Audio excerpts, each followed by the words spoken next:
ఆదిలాబాద్ కానపూర్లో పరిస్థితి అనేది పూర్తిగా గందరగోళంగా మారింది. తెరపైకి బీఆర్ఎస్ అభ్యర్థి జాన్సన్ నాయక్ కుల వివాదం అయితే వస్తుంది. అటు జాన్సన్ నాయక్ ఎస్టీ ఎలా అవుతాడంటూ ఎమ్మెల్యే రేఖా నాయక్ వ్యాఖ్యలు చేశారు. ఈ వ్యాఖ్యలకు మతం మారిన వ్యక్తికి ఎస్టీ రిజర్వ్ స్థానంలో ఎలా ఇస్తారు అంటూ పోటీ చేస్తారని అయితే నిలదీశారు. అయితే తన వద్ద ఆధారాలు ఉన్నాయంటూ రేఖా నాయక్ అయితే బలంగా తన ఆరోపణలు చేస్తున్న పరిస్థితి కనిపిస్తుంది. బీఆర్ఎస్ అభ్యర్థి జాన్సన్ నాయక్ కుల వివాదంపై జోరుగా చర్చ జరుగుతుంది. దీని మీద పూర్తి అప్డేట్స్ మా ఆదిలాబాద్ ప్రతినిధి జోషి లైవ్ లో అందుబాటులో ఉన్నారు. జోషి చెప్పండి. వరుణ్, ఆదిలాబాద్ కు సంబంధించినటువంటి బీఆర్ఎస్ అభ్యర్థుల ప్రకటన ఏదైతే ఉందో అది కొంత అధికార పార్టీకి ఇబ్బందికరంగా మారుతున్నట్టుగా తెలుస్తుంది. ప్రధానంగా మనం చూసినట్లయితే ఖానాపూర్ నియోజకవర్గానికి సంబంధించినటువంటి విషయంలో చూసినట్లయితే సిట్టింగ్ ఎమ్మెల్యే రేఖా నాయక్ ను పక్కన పెట్టి అక్కడ కేటీ చిన్ననాటి మిత్రుడైనటువంటి బుక్యా జాన్సన్ నాయక్ అనేటటువంటి నాయకుడికి టికెట్ ఖరారు చేయడం అనేటటువంటిది పూర్తిగా ఇప్పుడు అక్కడ రాజకీయాలను పూర్తిగా హాట్ గా మార్చినటువంటి పరిస్థితి. ఒకవైపు చివరి క్షణం వరకు కూడా తనకు టికెట్ వస్తుందని చెప్పి ఆశలు పెట్టుకున్నటువంటి సిట్టింగ్ ఎమ్మెల్యే రేఖా నాయక్ తన ఆశలు గల్లంతనేటువంటి పరిస్థితుల్లో ఒకనొక సందర్భంలో కన్నీరు పెట్టుకున్నటువంటి నాయకు ఆ తర్వాత ఆ బాధ నుండి కోలుకున్న తర్వాత అధికార పార్టీ పైన అంటే ఎదురుదాడికి సమాయత్తమవుతున్నట్లుగా పరిస్థితిని బట్టి తెలుస్తుంది.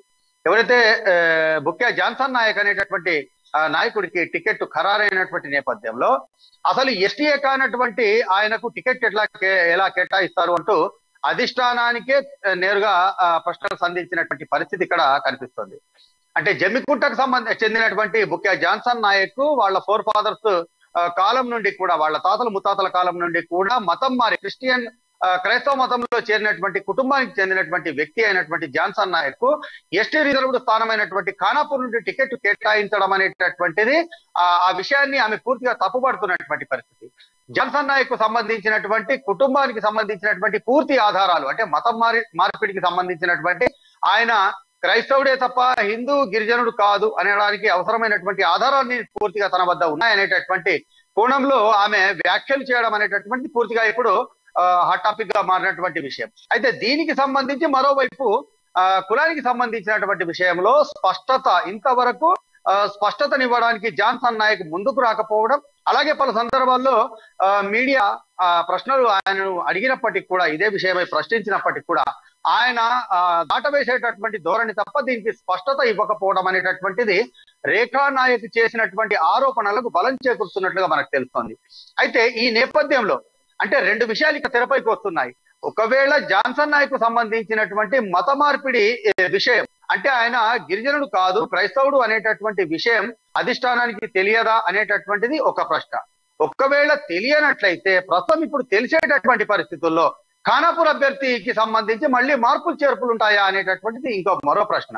లేదు, ఈ రెండు విషయాల్ని పక్కన పెడితే ఒకవేళ ఈ విషయం తెలిసినప్పటికీ కూడా ఆయననే కొనసాగిస్తే మాత్రం బీఆర్ఎస్ పార్టీ దేశంలోనే ఒక కొత్త ఒరవడికి కొత్త వివాదానికి తెరతీసేటటువంటి దారిలో పయనించే దిశగా వెళ్తుందని చెప్పి ఖచ్చితంగా అనుకోవాల్సినటువంటి పరిస్థితి. ఎందుకనంటే రాజ్యాంగం ప్రకారంగా అంటే సుప్రీంకోర్టు ఇది వరకు ఇచ్చినటువంటి కొన్ని తీర్పుల ప్రకారంగా చూసినట్లయితే వ్యక్తికి ఖచ్చితంగా హిందువులో ఉన్నటువంటి కేటగిరీ కాకుండా దానిపైన ఉన్నటువంటి కేటగిరీకి ఆటోమేటిక్ గా ఆయన కన్వర్ట్ అయ్యేటటువంటి పరిస్థితులు సుప్రీంకోర్టు ఇదివరకు వెలువరించినటువంటి తీర్పుల్లో ఉన్నటువంటి విషయాన్ని కనుక పరిగణలోకి తీసుకుంటే గిరిజనుడైనటువంటి జాన్సన్ నాయక్ మతం మారిన తర్వాత బీసీ కేటగిరీకి వెళ్లేటటువంటి పరిస్థితులు ఉంటాయి.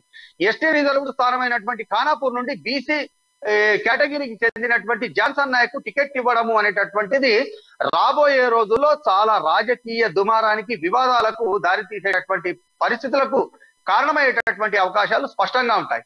ఇదివరకే రాష్ట్ర వ్యాప్తంగా చూసినట్లయితే పలువురు అధికార పార్టీకి చెందినటువంటి కొంతమంది మంత్రులు కావచ్చు, ఎమ్మెల్యేలు కావచ్చు, వీళ్ళందరికీ సంబంధించినటువంటి కుల వివాదాలు కావచ్చు, వాళ్ళు గత ఎన్నికల సందర్భాల్లో సమర్పించినటువంటి తప్పుడు అఫిడవిట్లకు సంబంధించి అంటే అఫిడవిట్లలో తప్పుడు వివరాలకు సంబంధించినటువంటి విషయాల్లో కావచ్చు, హైకోర్టు మెటికాయలు వేయడం కాకుండా వీళ్ళ అర్హతను అంటే వీళ్ళు అనర్హులు అని చెప్పి ప్రకటించడం జరిగింది. దీనిపైన కొంతమంది సుప్రీంకోర్టుకు వెళ్ళడం జరిగింది, కొంతమంది మౌనం దాల్చడం జరిగింది. అయితే కొత్తగా ఇప్పుడు రాష్ట్రంలో ఉన్నటువంటి ఎన్నికల సీజన్ నడుస్తున్నటువంటి ప్రస్తుత సందర్భంలో ఈ యొక్క ఎమ్మెల్యేలు మినిస్టర్లకు సంబంధించినటువంటి యొక్క అనర్హత వ్యవహారమే కొత్త అధికార పార్టీకి ఇబ్బందికరంగా ఉండేటటువంటి అవకాశాలు ఉంటాయి అనుకున్నటువంటి నేపథ్యంలో తాజాగా ఖానాపూర్ కు సంబంధించినటువంటి జాన్సన్ నాయక్ కుల వివాదం అనేటటువంటిది మళ్ళీ ఇక్కడ ఉమ్మడి జిల్లానే కాకుండా పక్కన ఉన్నటువంటి కరీంనగర్ నిజామాబాద్లలో కూడా అంటే దానికి సంబంధించినటువంటి ప్రభావం చూపేటటువంటి అవకాశాలు ఉండవు అనే విషయాన్ని మాత్రం మనం అంటే దాన్ని ఉంటానేటటువంటి విషయాన్ని మాత్రం కొట్టిపారేయలేనటువంటి పరిస్థితి.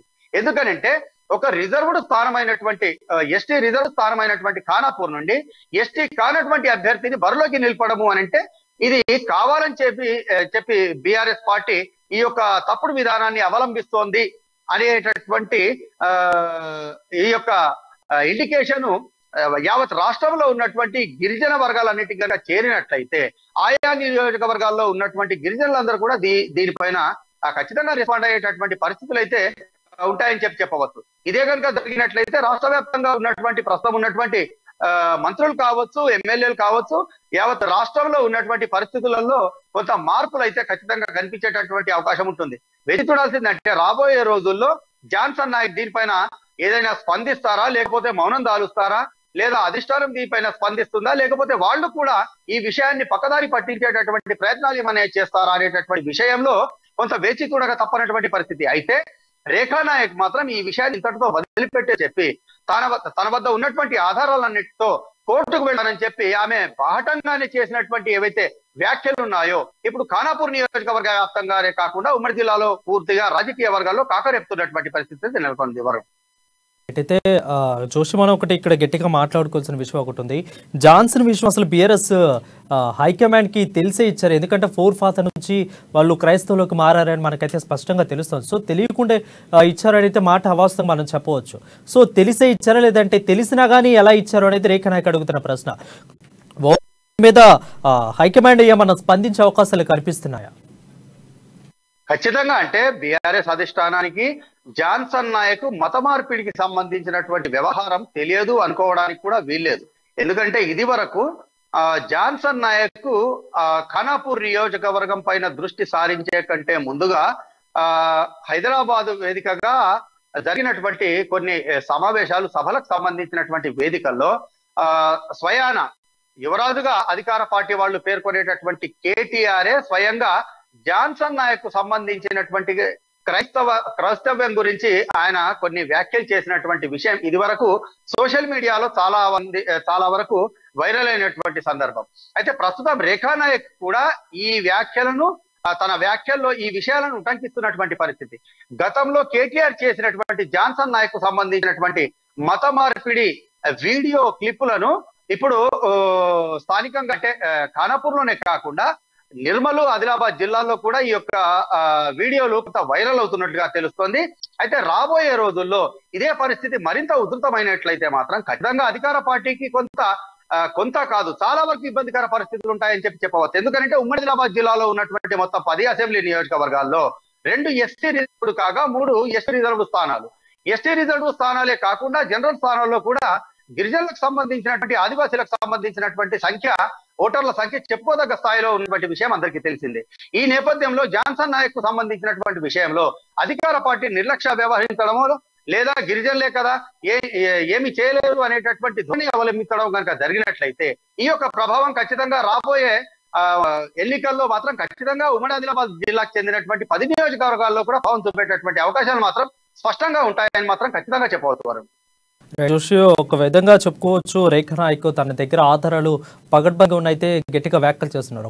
ఒక రకంగా ఆయన నిజమే అయితే ఒకవేళ జాన్సన్ నాయక్ ఇచ్చిన టికెట్ ని క్యాన్సిల్ చేస్తారా, లేదంటే ఎస్టీ కోటాలో తనకి ఇచ్చాము అనే ఒక మాట చెప్పి అక్కడ చేదులుపుకునే ప్రయత్నం ఏమైనా చేసింది అనుకోవచ్చా? సాధారణంగా వరుణ్ అంటే రాజకీయ నాయకులే కాదు, ప్రజాప్రతినిధులు అయినప్పటికీ కూడా పలు సందర్భాల్లో మీడియాతో కావచ్చు, సభా వేదికల పైన కావచ్చు మాట్లాడేటటువంటి వ్యాఖ్యలో ఆ వ్యాఖ్యల్లో నిజమెంత అనేటటువంటిది జనాలందరికీ తెలిసినటువంటి బహిరంగ రహస్యమే.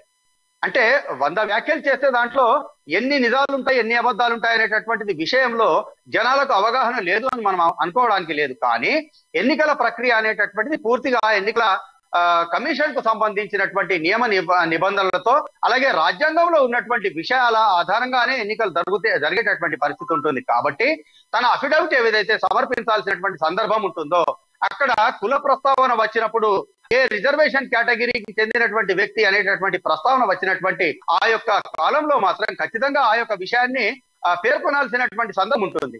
అది కాకుండా ఇప్పుడు తాజాగా రేఖా నాయక్ చేసినటువంటి వ్యాఖ్యల్లో ఆమె స్థానికంగా ఖానాపూర్ నియోజకవర్గానికి సంబంధించినటువంటి విషయాన్నే ఒక సందర్భంలో ఉటంకిస్తూ కొంతమంది మతం మారినటువంటి లంబాడా సామాజిక వర్గానికి చెందినటువంటి వ్యక్తుల విషయంలోనే వాళ్ళకు సంబంధించినటువంటి కుల ధృవీకరణ పత్రాల విషయంలో అక్కడ ఉన్నటువంటి తహసీల్దారులు కావచ్చు, అప్పుడు నిర్మల్ జిల్లా కలగా వ్యవహరించినటువంటి వ్యక్తులు కావచ్చు, ఇది సాధ్యపడదు అని చెప్పి స్వయంగా ఒక ఎమ్మెల్యే హోదాలో తనకు చెప్పినటువంటి విషయాన్ని ఆమె ప్రస్తావిస్తూనే ఏ చట్టమైనప్పటికీ కూడా పూర్తిగా మండలానికి మారేటటువంటి పరిస్థితులు ఉండవు అనేటటువంటి విషయాన్ని స్పష్టం చేస్తూనే ఎవరైతే జాన్సన్ నాయక్ ఎస్టీ సర్టిఫికెట్ ఇచ్చారో ఆ తహసీల్దార్ పైన కూడా ఆ రెవెన్యూ విభాగం పైన కూడా కేసులు వేస్తాననేటటువంటి ఘాటైన వ్యాఖ్యలు చేయడం అనేటటువంటి విషయాన్ని చూసినట్లయితే రేఖా నాయక్ ఈ విషయాన్ని ఇంతటితో అంత సాదాసీదాగా వదిలిపెట్టేటువంటి ధోరణిలో లేరు అనేటటువంటి విషయాన్ని స్పష్టం చేయడంతో పాటుగా